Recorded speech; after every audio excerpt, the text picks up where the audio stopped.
建哥啊，我看今年怎么都在弄这个 OLED 双模显示器，玩3A 有4K 分辨率，玩 FPS 用1080p 分辨率，感觉有点厉害。哎呦，晨晨，看来你是最近想玩三角洲了呀？最近这三角洲比较火嘛，我也想搞个来玩玩。就是这个 OLED 的价格啊，我觉得好贵，要不你看看这公司有没有什么闲置的，让我借回家先玩玩看。哎呀，晨晨啊，这借实在是太麻烦了。这样子，我公司里找一个我们拍摄过的样机的显示器，我吃点亏，给你打个骨折啊，就从这个月的工资里给你扣掉，怎么样？啊，算了算了，这 OLED 太贵了，我也不要求那么极致的响应时间。那有没有什么便宜点的显示器呢？便宜点？哎，我上次在台北亮展上就看到一个不错的，微星出了个叫 MPG 27URD FW-E16M 啊 ，HDR 1152个分区的 Mini LED 显示器，能从4K 160赫兹和1080 320赫兹之间双模去做切换。行了行了，建哥，你别叨叨了，你这去台北你都不带我去玩，观众朋友们，你说这建哥像话吗？你就告诉我这个多少钱吧。哎，这相比 OLED 这个真不算贵，哎，这还是属于微星的 MPG 系列的高端产品啊。关键呢，它能根据你在使用的应用啊，去自动切换是1080p 320赫兹还是4K 160赫兹。这个原价呢是2699，哎，公布下来只要2294元。这2000多啊，好像还可以啊。那行，那就这样了，哎，这台显示器就交给你了啊，你可以回家去用用，然后呢，给观众朋友们去做个视频来说一说这个用下来的感受到底怎么样嘛。我怎么感觉自己又被套路了？花钱买个显示器，我还要做测评。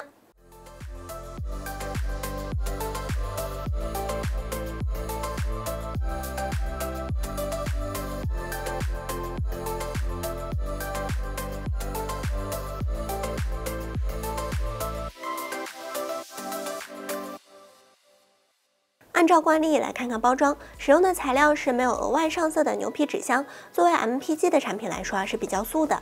我们拿到的这台 MPG 274 URDFW-E16M 是白色的风格。底座与支架的安装需要一把螺丝刀，不算特别的方便。好在支架可以直接免工具扣合到显示器本体上。支架为扁平设计，背部为白色。在支架顶部有一个微星的经典龙盾 logo， 下方设计了一个理线孔。底座为扁平的金属板，不会过多的占用桌面空间，也可以自己在上面摆一些小饰品。支架支持升降俯仰水平旋转与垂直旋转，手感十分的丝滑，是旗舰等级的体验。正面下巴略微有一些小凸起，放置了一个微星的 logo 以及一个5项摇杆按键。背部设计了大面积的白色后壳加黑色的凸起小书包，在面板与书包之间有较为平滑的过渡。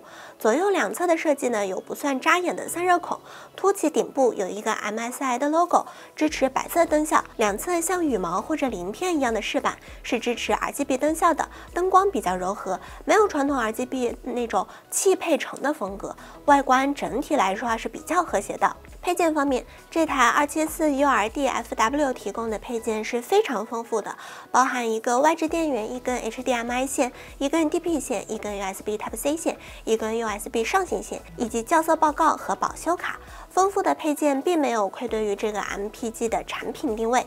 接口方面呢，包含一个电源接口、一个 USB Type-B 上行口、两个 USB Type-A 下行口，都是2.0速率，两个 HDMI 2.1，一个 DP 1.4，一个支持98瓦供电的 USB Type-C。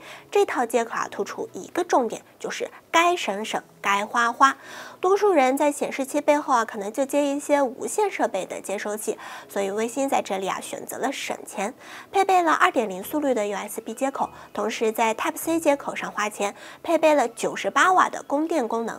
这个思路没有什么问题。微星这款模具还另外准备了 MAG 274 UPDF-E16M 这款产品，价格上便宜了一些。面板与这台274 URDFW 是同款，不过颜色为纯黑色。在接口上取消了 USB Type-A 接口以及 USB Type-C 的98瓦充电功能。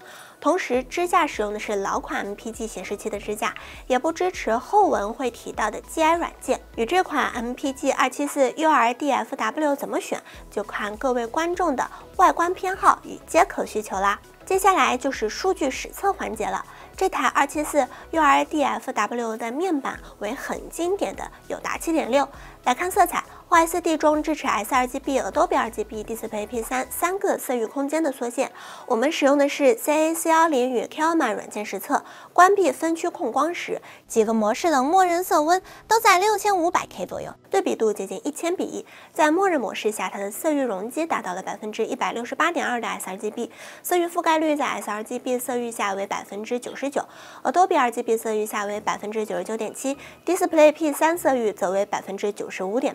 色准方面呢 ，sRGB 色域为平均德塔 E 1.3， 最大德塔 E 3.61，DisplayP3 色域平均德塔 E 1.51， 最大德塔 E 4.42，表现尚可。均匀性方面呢，这台274 URDFW 的均匀性，作为 Mini LED 的显示器来说表现平平，平均亮度偏差为4.8%，最大偏差为13.43%。在 OSD 中打开 Brightness Uniformity 模式，也就是亮度均匀模式之后，会表现的稍微好一点，最大亮度偏差降到了11.8%，平均偏差也降低到了4.02%。我们比较疑惑的一点呢，就是微星没有选择将这个亮度均匀模式常驻，而是提供了一个开关让用户进行调节。我们认为这个功能是没有必要提供开关的，直接常开会更加合适。在亮度方面，274 URDFW 在 HDR 400模式下，与100%的窗口达到最高亮度为998尼特，而在开启 HDR 1000模式下，在75%窗口下，这台274 URDFW 能够迸发出最高1786尼特的超高亮度，全屏的峰值亮度也达到了1370尼特。用这块屏玩射击游戏的用户千万注意不要吃上了，不然可能真要被亮瞎双眼了。那在拖影方面呢，274 URDFW 在 OSD 内有正常、快速、最快3个模式。在 4K 160赫兹的模式下，最快模式会出现些许的归影，我们建议使用快速模式进行游戏。在 1080P 320赫兹的模式下，则是建议使用最快，此时并不会有明显的归影出现，拖影表现也是3个模式中最佳的。我们实际体验时，在分区背光调到等级3的情况下，在小球弹跳这种极限场景中，能够看到一些明显的暗晕，但在实际观影时，毕竟不会有这么极端的场景，所以感受还是很不错的。这里我们也放几条 HDR 的影片，观众朋友们可以来感受一下这台显示器在 HDR 的观感下如何。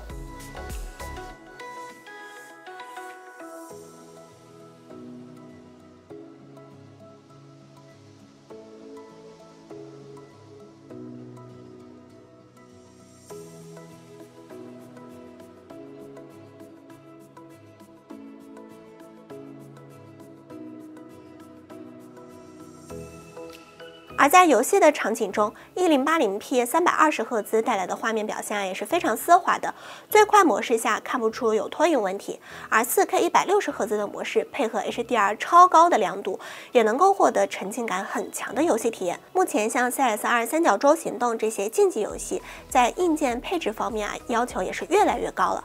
我们也是建议这块显示器的用户搭配4070 Super 以上的显卡来使用，这样在1080模式下，游戏的帧数基本能够跑满300帧。同时在 4K 分辨率下玩3A 游戏的时候，搭配 DLSS 合帧生成，也能够获得一个不错的帧数。接下来看看软件，274 URDFW 作为 MPG 系列和 MAG 系列最大的区别就是 Gaming Intelligence 软件的支持。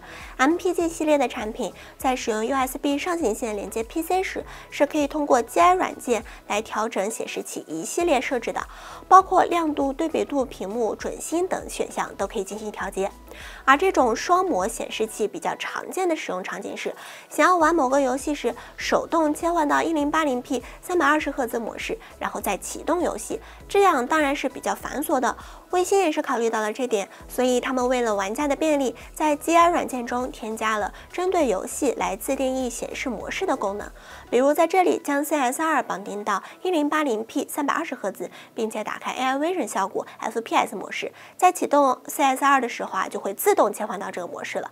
我们实测的时候响应速度还是可以接受的，不过在结束游戏之后不能够自动切回到 4K 160Hz 的模式，需要另外指定一个软件分配 4K 模式才能够自动切换回来。希望微星官方这里后续能够改进一下。来总结一下吧， MPG 274 URDFWE16M 微星还是下了不少功夫的。4K 160Hz 与 1080p 320Hz 的双模切换比较丝滑， HDR 1000认证带来了1780尼特的超高峰值亮度，全新的白色外观模具在外观上也是非常的吸睛。控光方面依旧是存在进步空间，后续微星如果能够持续优化软件的表现，相信竞争力会更上一层楼。那今天节目就到这里，不知道你如何看待 MPG 274 URDFWE16M 这款显示器呢？欢迎留言弹幕与我们交流。油管的用户不要忘了点一个赞和点一个小铃铛，因为我们是全职的 YouTuber， 你们的点赞对我们来说也同样重要。如果想要了解更多电脑资讯的话，也可以关注我们的微信公众号潮玩课 CWK。如果想要购买电脑的话，也可以来我们的淘宝店铺潮玩国度数码。这里是潮玩课，我是晨晨，我们下期再见，拜拜。